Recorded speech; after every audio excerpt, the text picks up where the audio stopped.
Tape recording. This is Penn Woods interviewing for the Oklahoma Living Legends, and we are in Pawhuska, Oklahoma at a Tinker family reunion. People from the Tinker family from all over the country are here, and I'm visiting with Mrs. Villa L. Tinker Hill. Ms. Hill was born in 1903 in the Osage Nation as the youngest child of George Edward Tinker and Sarah A. Swaggerty, and was married to Thomas Hill.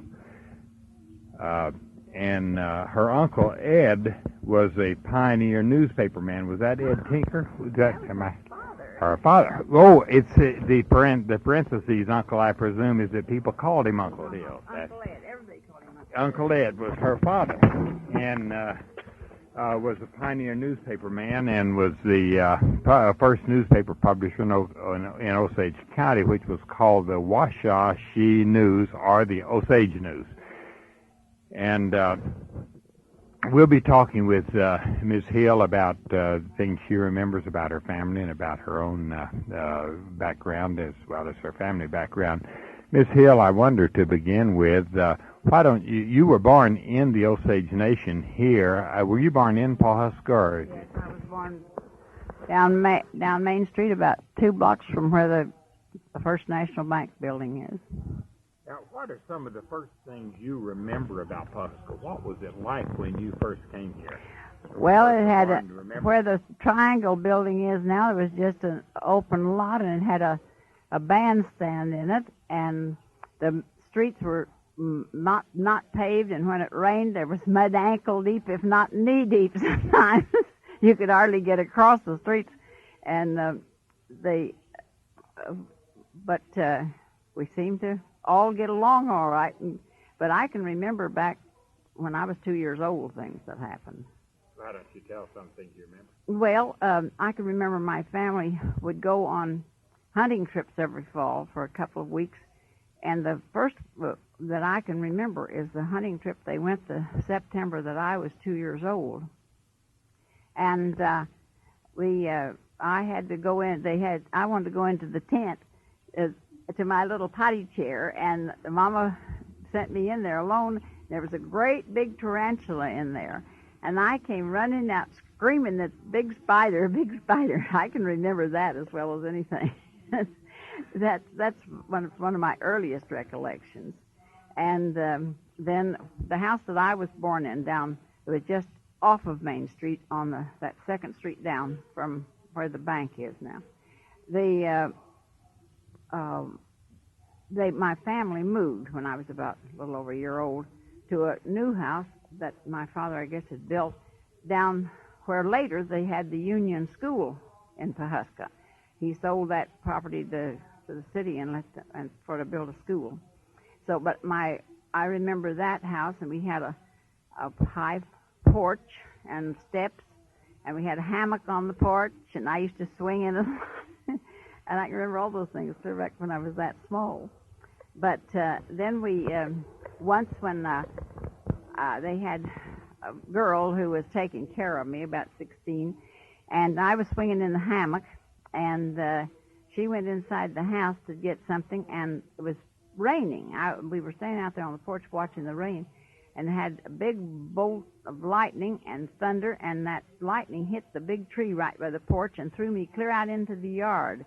And great big balls of fire were rolling all around me. I'll never forget that.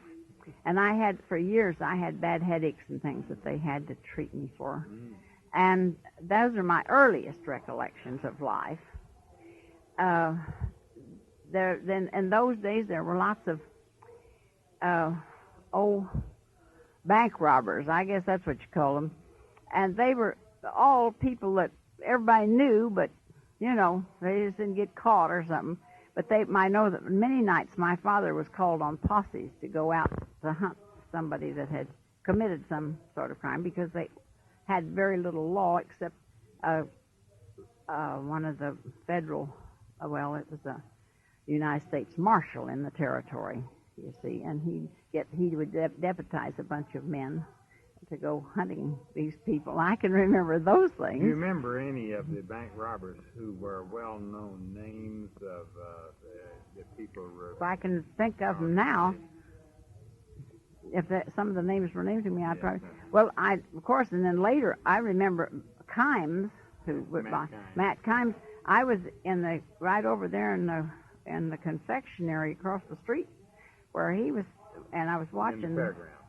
No, it was in the building. In Pawhuska, where it was a Constantine. Well, not it was for Constantine show and thing. Used to be when I was young, and I saw he went into that restaurant. I didn't know who he was, but when the police saw him come out, they started chasing him down the street, and everybody was excited. We wondered what was happening, and then somebody said it was Matt Kimes had been over there eating it at it was a little chili joint across the street there that run by a man named Joe Lazo, and he made the best chili and hot tamales I ever ate in my life. And that's then there were several others bank robbers that I had known and talked to. I mean, they were, but I can't remember their names now. One of them. Floyd was he in this area any? Well, I don't know that he was around Pawhuska, but he was here in Oklahoma. And when he was in Tulsa, where they found him, I guess he was killed that trip. Why, I was growing up then. Yes, I remember him. Yeah, he was a little bit later, I guess, in that time. Yeah. Oh, yes. And of course, you were later than the Daltons and Dools and that group. That was earlier than you. Well, yes, they were earlier than my birth. I was the last of the family, but I think my older brothers and sisters remember things about them. You know. What part of Osage is your father and your mother? What percentage? Well, my father was a quarter, and my grandmother, his mother, was half Osage and half French.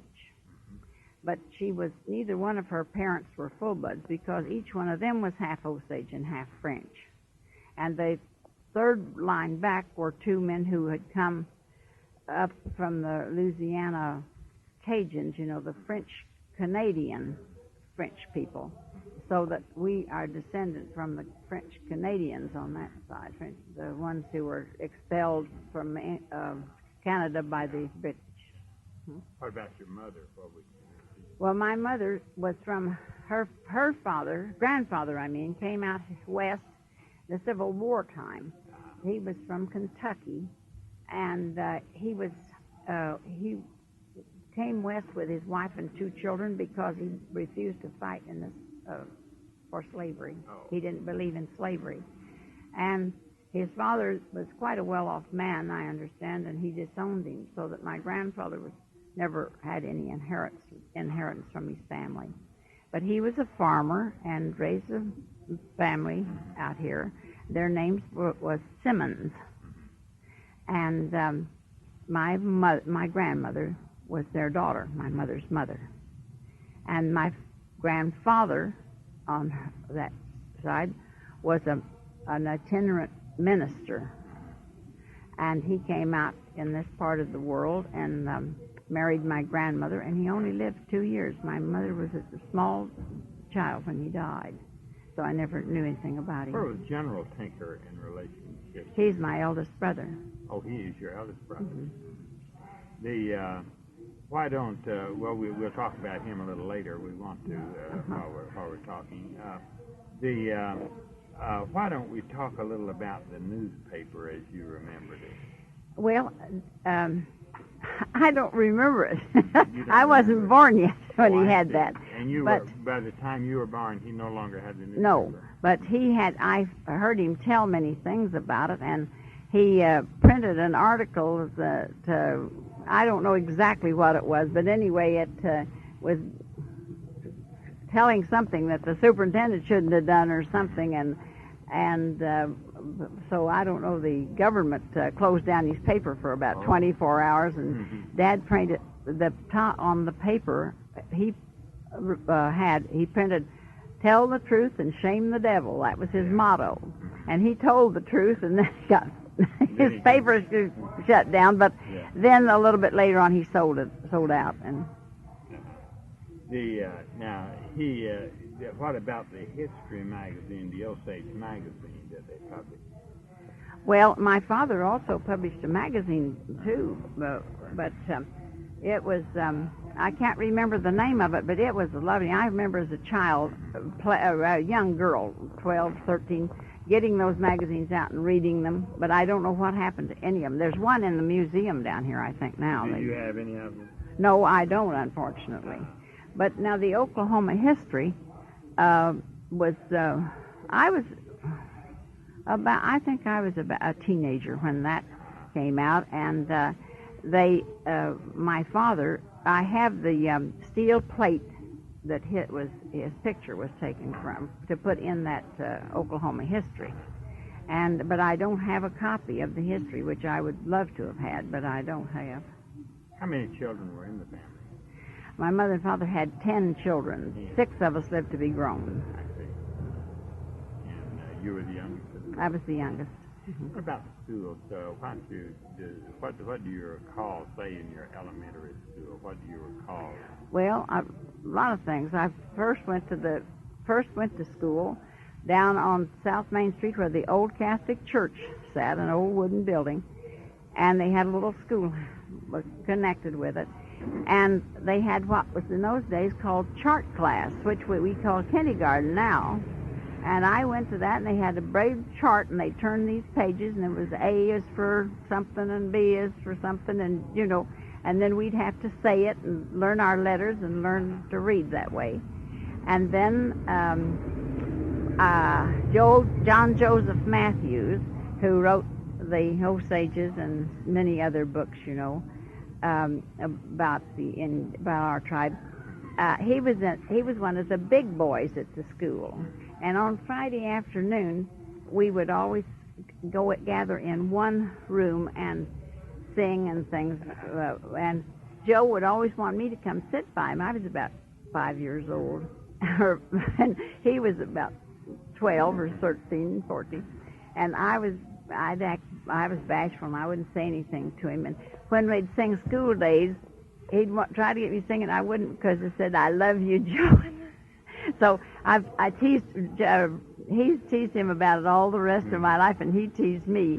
And so, of course, I was close with that family, the Matthews family, and my family were close friends. And I was very fond of Joe. And then my 2 brothers, Alex and Ed, one was 5 years older than I, and one was 8 years older, both belonged to the original Boy Scout troop here. And Reverend Mitchell came over from England and was pastor at this Episcopalian church here in Pawhuska. And they also had, besides for the Boy Scouts, they had a craft thing down there for children. And I went down there. I learned to make pictures by burning things on wood and things like that. That I was in about, let's see, I was about 10, I guess, 9 or 10 in those days. My brothers were getting toward teenage. Was there a picture in that picture that is down at the square downtown of that every scout troop? Are they in there? My brother Alex is. My brother Ed wasn't always very well, and he was a sickly boy. And that day that they took that picture, he was not able to go. And so, but his name is on the plaque with the statues that were made. Yes. They call him it's Edward, and they called him Whitey because he was fair skinned, blonde hair and blue eyes, just like my grandfather. Grandfather Tinker was a very fair skinned man. Do you remember anything else about the scout troop or about its activities or about Reverend Mitchell? Well, Reverend Mitchell, of course, was from England, and he was connected with the man who started the Boy Scout troop in Baden-Powell. And so he used the same things. All of Baden-Powell's literature and things were what those boys were trained with. They used to go, I can remember they all had horses nearly in the Boy Scouts. And the ones that didn't, I guess, got horses from some of the friends that did, because they'd go on camping trips. And I know they went from here to Bartlesville or something one time, I can remember, and they camped way out there somewhere and stayed overnight and so forth. And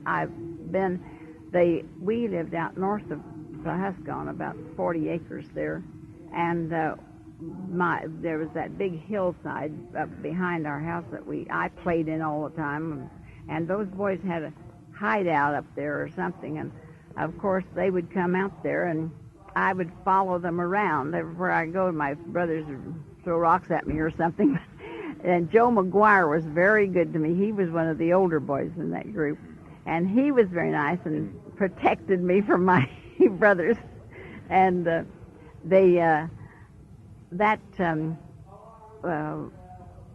are the things I remember. And as I have said many times, I'm the first Girl Scout in America because I followed that first Boy Scout troop around all the time.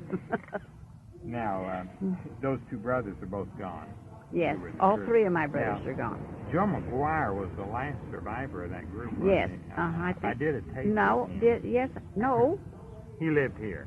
No, isn't there one? Isn't John Johnson still? Isn't he still alive? I did a tape, I believe, with Mr. McGuire, Joe McGuire. Yes, he told me about that. He told me they sang "God Save the King." They learned was a part of the tradition. Yeah, And that's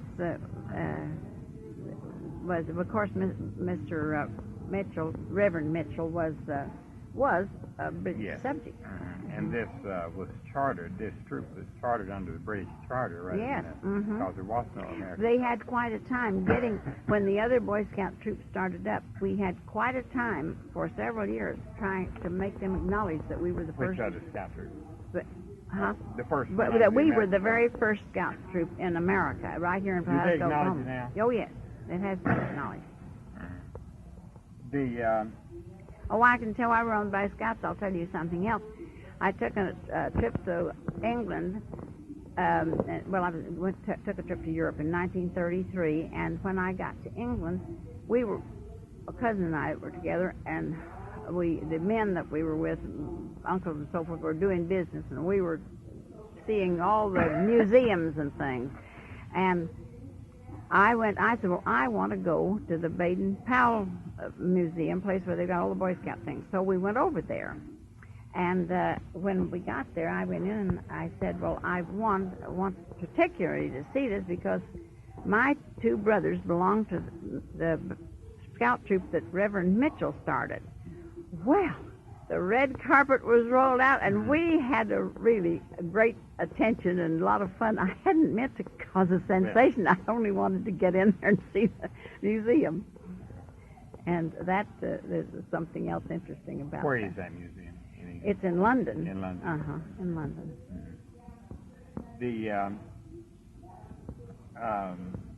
What about after any other things you remember about your schooling during that period? Well, yes, I went to the Catholic school until through the first grade. The second grade, I was sent to the old Union school because we lived so far on this side of town, and I couldn't get out to the St. Louis school, which was the school for Indian girls, And they put me in the Union school, and I did fine that one year in the second grade. And the next fall, I went to school, and I went into the third grade, and I had another teacher. And I don't know what, our personalities clashed, I guess, because everything that went on, she picked on me. And there was a orneriest boy in this town that I've ever seen in my life as a kid. His name was Merkel, and he sat right behind me. And I had long braids, and he was always pulling them or dumping, and then I'd stick him in ink. Well, he'd do anything, and I'd turn around and hit him or slap him or hit him with my ruler, and then I'd get punished, you see. Well, about after 3 or 4 of these bouts, and the teacher giving me what for, when the boy should have had something said to him, I packed up all my books and everything and came home and announced to my mother, that was just about 3 weeks of school, announced to her that I wasn't going back to that school.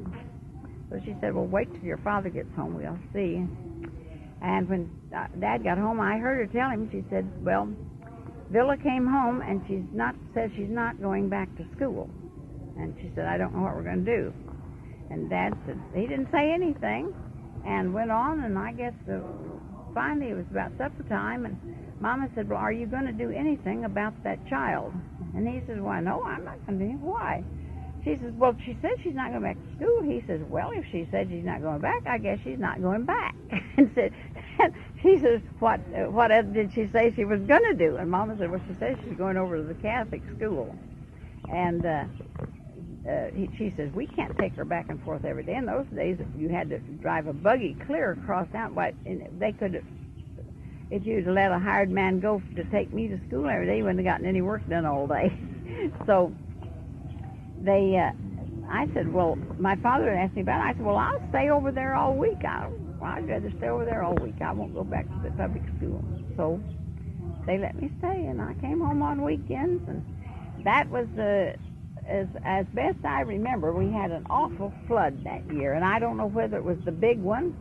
It wouldn't have been the 15 because I would have been, let's see, how old would I have been in 1915? From 1903 would have been 12. I wasn't that old. I was younger than that because I was in the third grade. But I can remember that they had a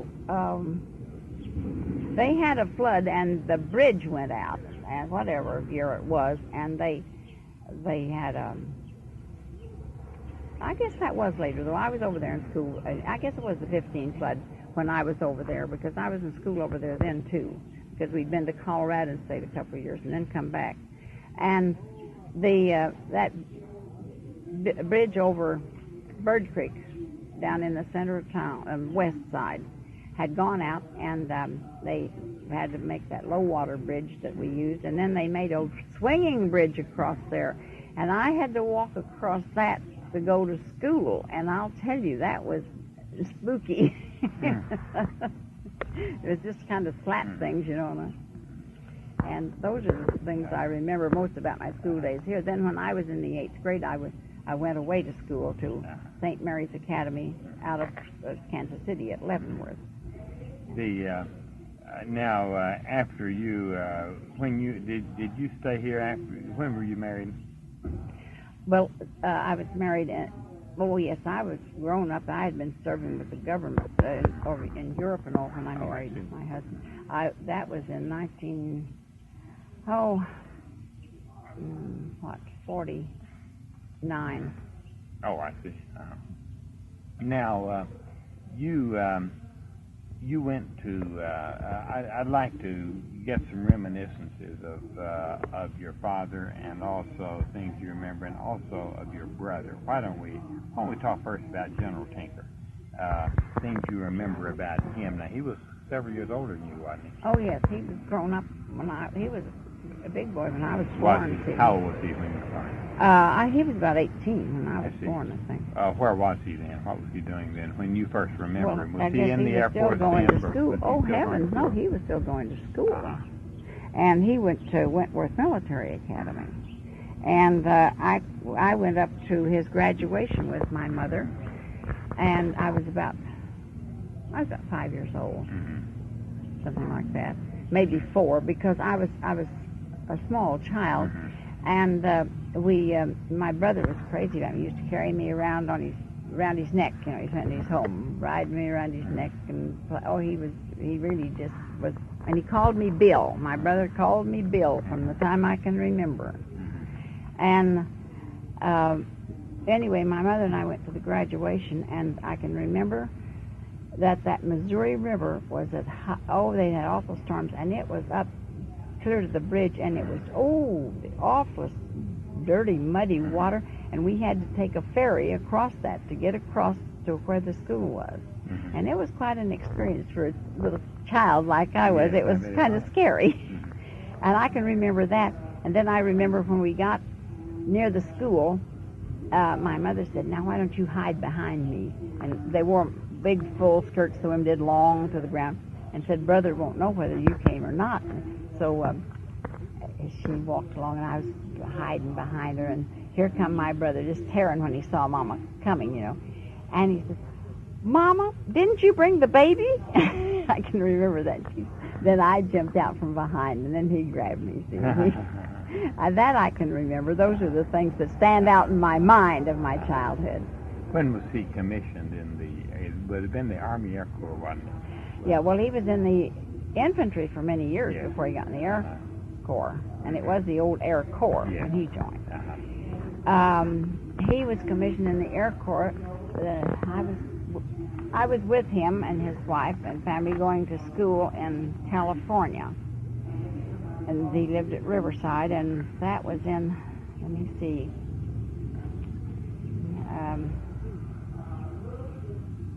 well, I would have been about, I guess about 16. I was going. Was he commissioned in? Was he commissioned originally in infantry or in the Air Force? He came out of Wentworth Military Academy as a third lieutenant. They called him then, and he went to the Philippines for 4 years, and he was a lieutenant, a full lieutenant in the regular army before he left the Philippines. Then he got about when was that? In about 1908, I think. 8? That far back. Well, see, I was. He left. See, I was right at 5 years old, 4 and 5, and see, I was born in 1903, so it was about 1908. Right. And I may hit it a year off somewhere, but it's approximately that. Then in World War I, where was he? In World War I, he was in the infantry, and he was training troops in San Antonio, Texas. And my father tried to pull every wire in Washington to get him to put in active duty because he was broken-hearted because they weren't sending him. But they told my father, that was Secretary Baker, he was Secretary of War at that time, he told my father, he said, well, Mr. Tinker, he said, we can't spare your boy to go over there. Said, he can train troops better and faster than anybody, and we just can't put him into combat because we need him here. But that didn't console my brother a bit.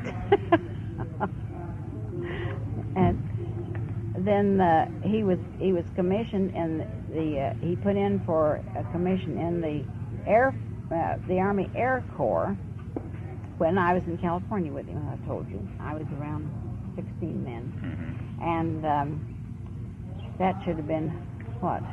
So about 3 years, 1919. And he was, there was some other officer, I think it was a later General, Barton Yunt, who was there, stationed there with the Air Corps, and my brother was a military man in the high school system there, because he was an infantry officer, and he was a major by then, and he, the thing that they had men doing then was to train, like ROTC. It was the beginning of the ROTC program. I don't know that it was called that, but it was the beginning of it. And so he was, Barton Yunt, I think, I'm almost sure that it was Barton Yunt. I knew so many of those old officers that were his friends. But I think it was Barton that taught him to fly on the side long before he got into the Air Forces. And so then he applied to be transferred to the Air Corps, and from then on he was an Air Corps officer. Now he was I presume he must have been a good friend of General Aker after another. Oh, Ira Aker, I'll say he was. Ira comes to the house all the time. Yes, yeah, they were very good friends. And Tui Spots, he and Tui were hard. They used to tease me to death, and Tui was a red-headed, cute guy. And then General Falloy, he was a very short little man, General Falloy, and he was many times at the house. And when he'd come on inspection trips and things, and then I met nearly all those the men that were big officers later became generals and things. They were then majors or so forth. When did General Tinker become a general? About a year before World War II broke out. He was he wasn't one of the war dollar specials or something. He had his commission for more years. He was now he was killed what year? He was killed in the Battle of Midway Island, and that was in 42. June. His plane went down, I think, on June the 6th, 1942. Was he leading a group? No, he was just observing. He went out. He was the commander of that whole area of the Air Corps. You see, when bombarded Hawaii, and President Roosevelt took out the people who were in command there in all three branches of the service, they sent in Admiral Nimitz, wasn't it?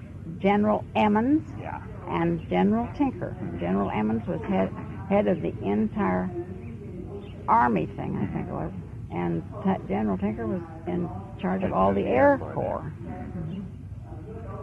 And he received his commission, and pinned on his wings is first star is his second star as a general. Amazing. And when on my mother's birthday, December the 18th of 41.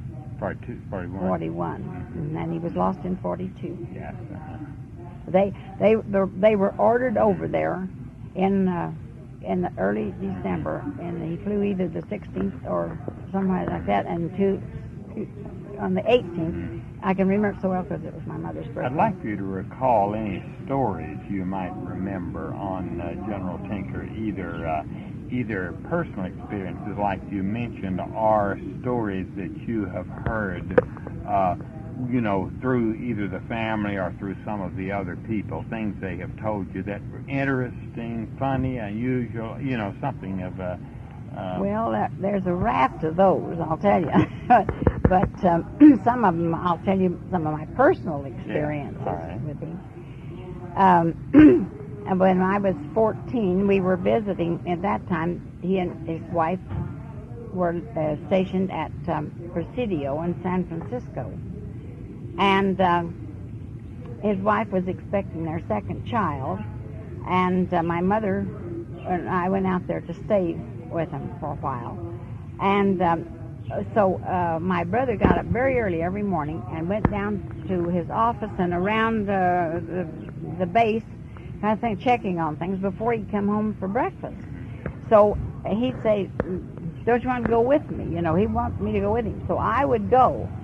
And I loved it going around with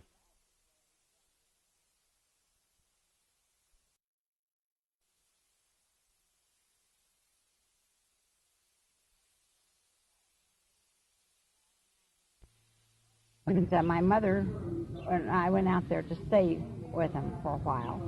And so my brother got up very early every morning and went down to his office and around the base, kind of thing, checking on things before he'd come home for breakfast. So he'd say, "Don't you want to go with me?" He wanted me to go with him. So I would go. And I loved it going around with him, following him around. And so one morning we were going down one of the streets in Presidio, and two enlisted men were walking toward us. And they paid absolutely no attention, to my brother. They didn't salute or anything. So my brother just stopped the car and backed up, and boy, they came to attention. He said, "Didn't you men see me?"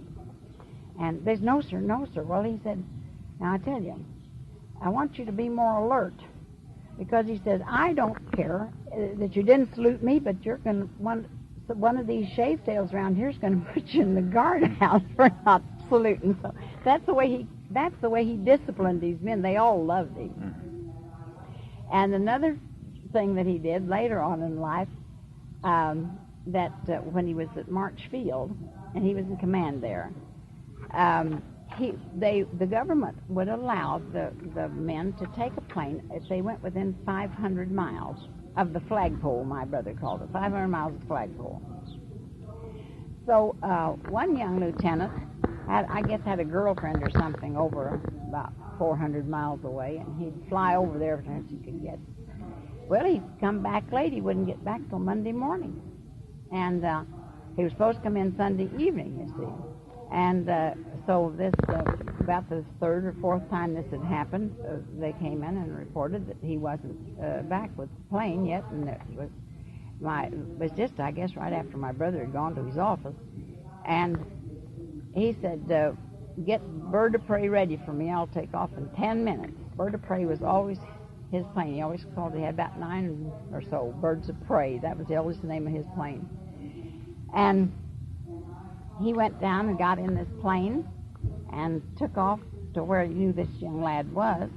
He saw the plane parked in a pasture. You know, in those days, you just came down in a pasture and tied it down a little. Well, he just soared over and landed.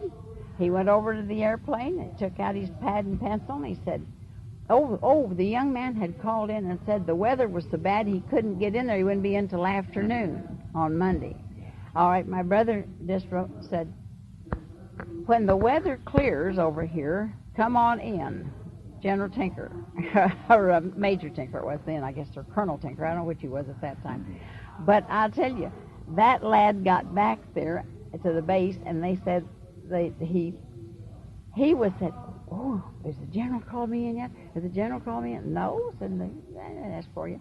And this went on. My brother just let him sweat it out. He never did call him on the carpet. He never did anything. That's the only discipline he ever did to him. So that's the kind of things he did.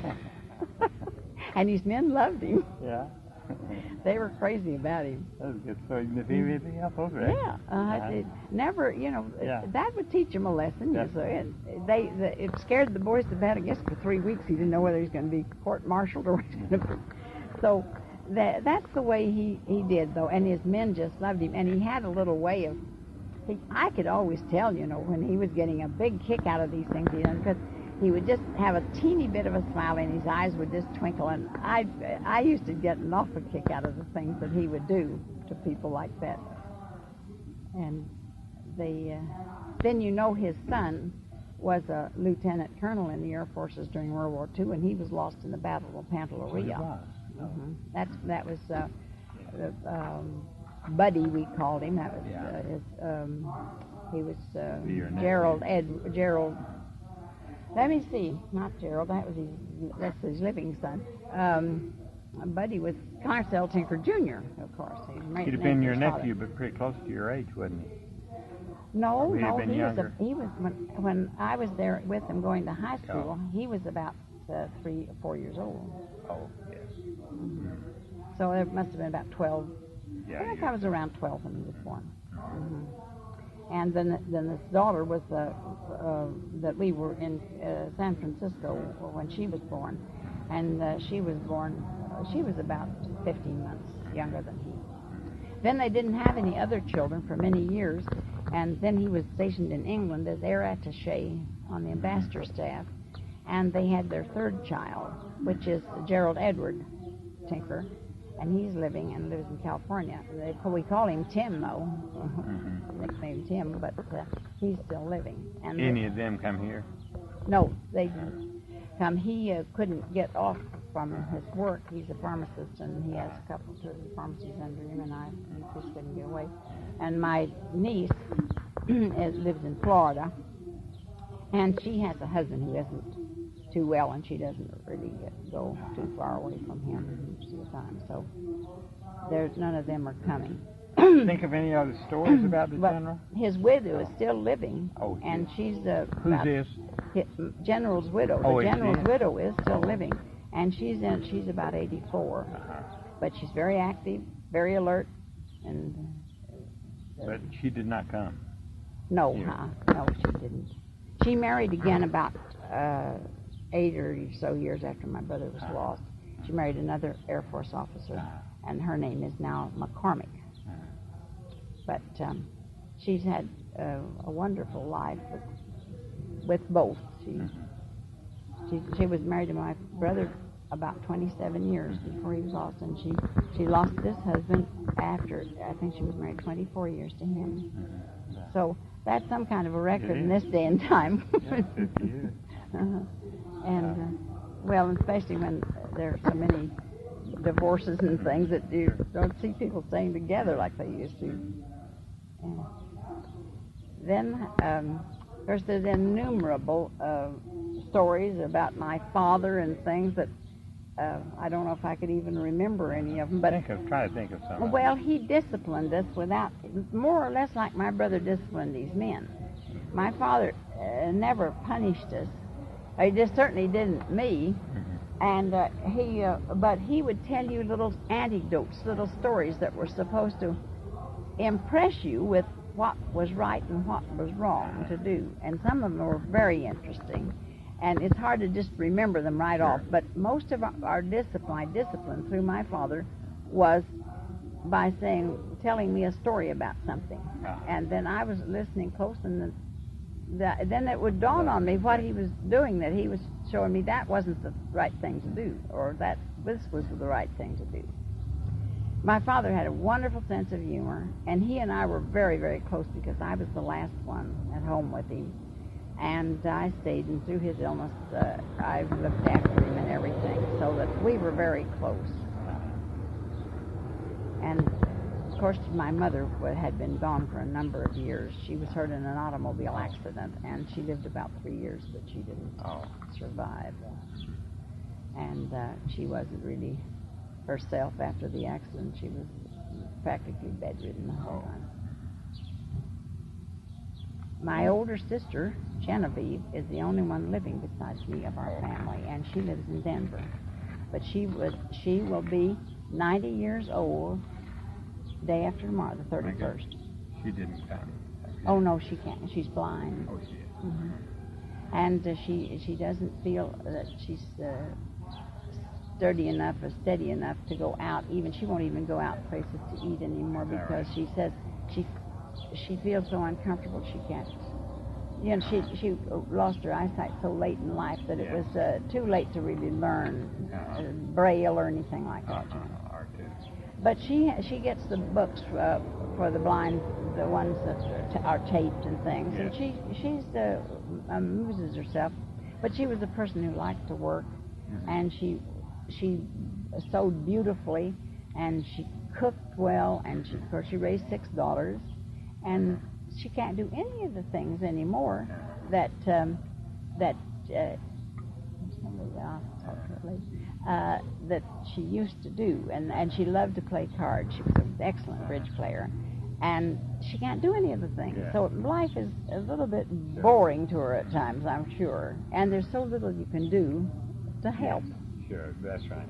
But she has $6, and they 3 of them live in Denver, where she does. So. So that. Think of anything else about the family, or any other stories? You've had some good ones.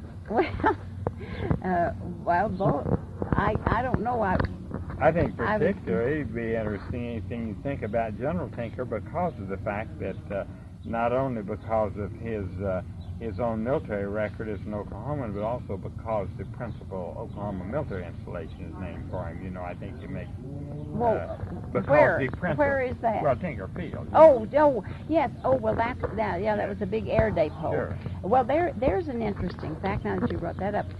During the war, that field was named for him while the war was still going on. That's right. And that's the only time a thing like that has ever happened. Mostly they're named for people who are already gone. But I believe he had been Hap killed. Arnold was his very good Yes, friend. he had been killed when it was named for him, I believe. Yes, but they don't usually pick during the same war or the same period of time that the person died. That's right. Do they name an installation for No, that's correct. And Hap Arnold was the instigator of that because General Hap Arnold was one of my brother's closest friends.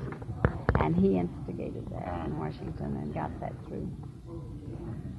And we were very proud of the honors that was paid him.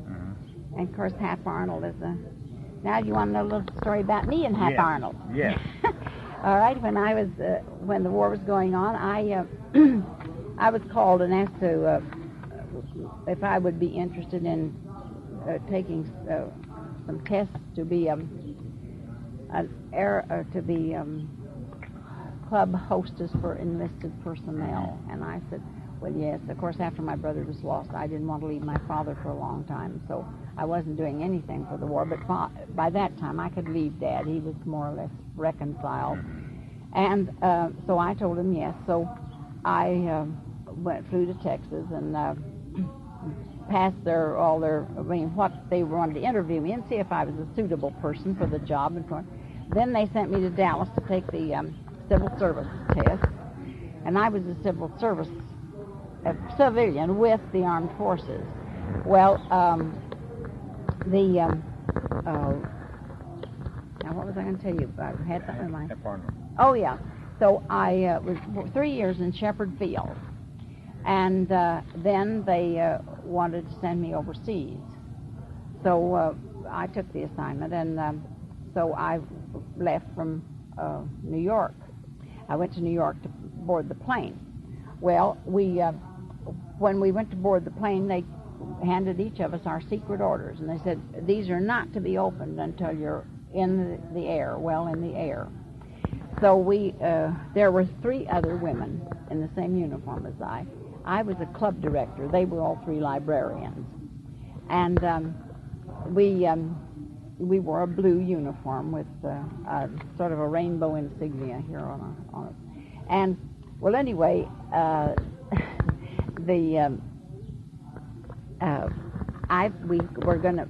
we were in the air, and all of us had opened our orders and saw where we were going and everything else. And it was top secret when the captain said, of the loudspeaker, we are going to have to land in Washington because we have to pick up a VIP. And he said, I tell you all to forget that you've opened your orders. Just, put them away and forget it, and don't mention anything about where we're going. So with that, we got into Washington, and they told us we could all get off for about 15 minutes and have a cup of coffee or do whatever we wanted to.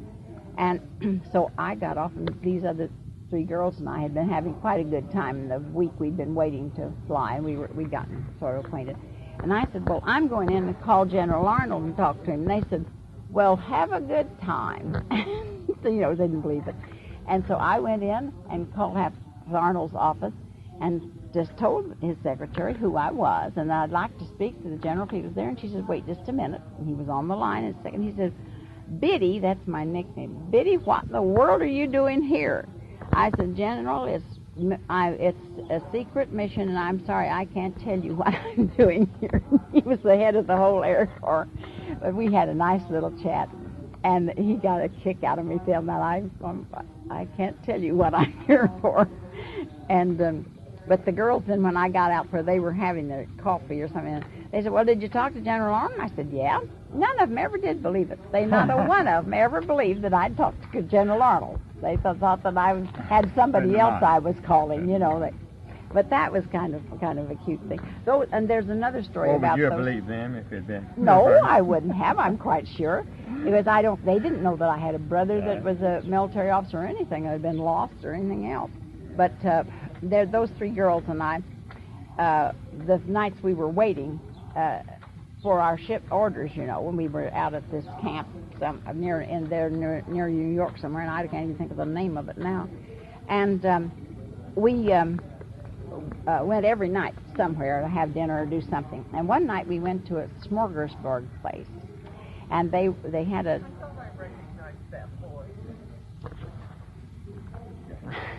And so I'll see you later. We got to this place, and we were all in the same blue uniform and everything, and we got our food and we sat down. There was a master of ceremonies there, and he was talking to people and drawing attention to uniforms of different things and things like that. So pretty soon he says, the 4 little ladies over here in the blue, the gray uniform, blue-gray sort of thing. He says, in the gray uniforms, he said, now won't you tell us who you are? And this one librarian was a witty, cute thing. She was a kind of a plump girl and very attractive, pretty, but she was larger than the other 3 of us. And she stood up and she said, yes, we're Confederate wax. Well, it just tore up the place. Everybody just died laughing. And we had such a good time that night because everybody was making a fuss over us, And but she was just cute, and that was another little incident of my service. But then. Where all were you overseas? Well, I was stationed in Germany, and I was in we reported to Frankfurt. Then I was sent out to Erelson, which was a tiny little place, and the troops were all scattered. They didn't have a Kaserne, as they call them in Germany. They were scattered, and I was supposed to put in a central club, but I didn't think it was practical, and I reported to headquarters that I didn't. And so they said, well, to just wait, that the troops would probably be concentrated.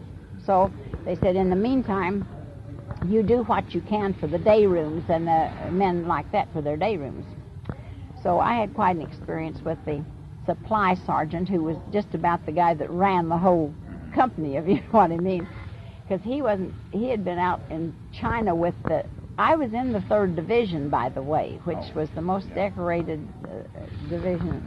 And he said there had never been a woman in his company, and he wasn't going to have it, see. But he couldn't do anything about me. But anyway, he was a rough sort of guy, and I just didn't pay attention to him. I just go in the mornings to supply. I had to get everything from supply, and I just asked the little sergeant out in the office, I'd say, how's Sergeant Check this morning? And he would just laugh, he couldn't laugh out loud, but he knew I was just going on. And then finally I started to say, well, where's that handsome Sergeant Check this morning? And he was the ugliest man you ever saw, I do believe. Well, first thing you know, it took about 3 weeks. He thought he wasn't going to defeat me, so he came out and he said, well, come on, I want to take you over and get some coffee. So we went over, and he buried the hatchet, and then we worked together. Well, he was the best friend I had in the whole place, because we had to work together, so he became a very good friend, and he had a little German girlfriend. He married her later, but I would bring things that I'd get from home, like silk stockings and things. I'd send back to Neiman's for things to be sent to me over there.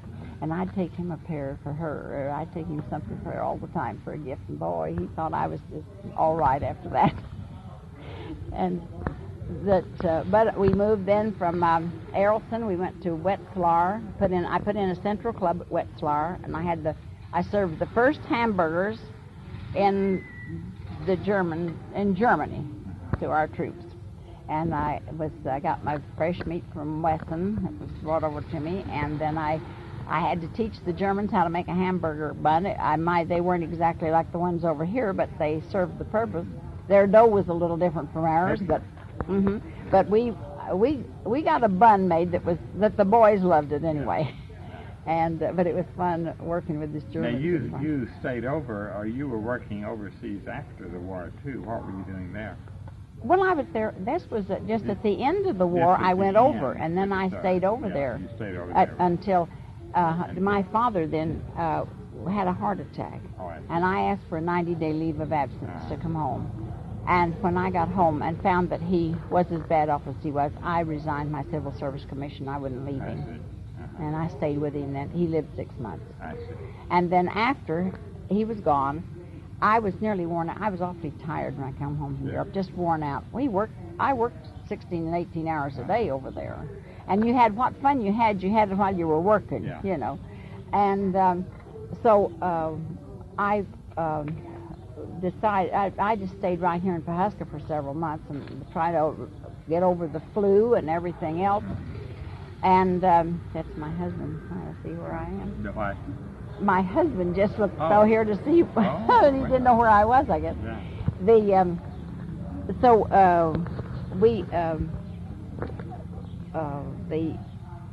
What was I? I was telling you about the over there. Yeah, well, and he was getting over the flu. Yeah, I just stayed around here. Then after I decided I just better go to work, do something. So I took a job with a firm in El Paso, Texas, an insurance firm. And I moved there. My brother Alex helped me to get my things moved and into an apartment and everything.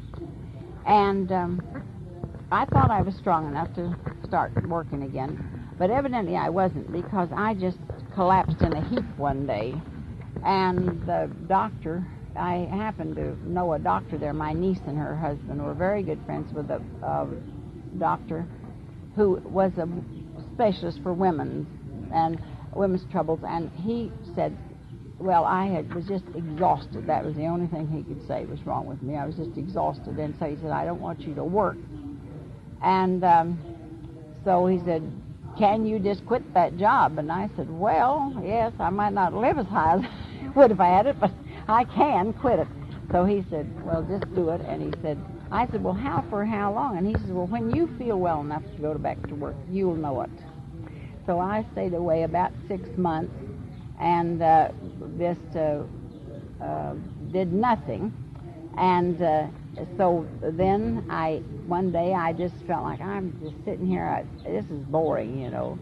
And I looked at the newspaper and I saw an ad in there for someone wanted recreational director out at the base at the club. Yeah. Well, heavens, I'd been a club director, you know, for years, so that was just easy for me, so I applied for it. And when this woman who was there, who was the director of the club, she saw my 201 file, and she said, great, got you out, ranked me and everything. She said, what do you want this job for? And I said, well, because I don't want the responsibility that you've got. I had it too many years. I just want this back in and work with the men, you know. And so then I took over the recreational job at El Paso at the air base there. And that's where I met my husband. Mm-hmm. Was he in the Air Force? Yes. Uh-huh. And he happened to be a friend of, there was a young lieutenant there and his wife that I had known. They were friends of my brother Ed. And I had known them before, and so they invited me out to the club and stuff. And I met my husband there. Did he later retire from the Air Force? Yes, he's been retired several years now. Yeah. And but he retired, and immediately Lockheed picked him up. They wanted somebody with his ability, and so he was with Lockheed for 10 years. Then after he retired. How long have they been having the reunion? This is the first one I went to one before 45 years ago, but I'll be ready for another one. That was at the chief, you know, Chief Sylvester Tinker of our tribe. His mother and father lived in Sky Tooth, and they had a big family reunion down there and gathered all the clan at their big country home, and that was at least 45 years ago, I'm sure. It's been a most interesting interview well, thank you. with Ruth Tinker Hill. Pardon me? Villa Tinker Hill. Villa, I'm sorry. I was speaking to Ruth a minute ago, and I'm sorry. It's Villa Tinker Hill. Uh-huh. And it's made in 1982 at the Tinker family reunion at the fairgrounds in Pawhuska, and we certainly do enjoy it. Well, thank you. I hope that I did something.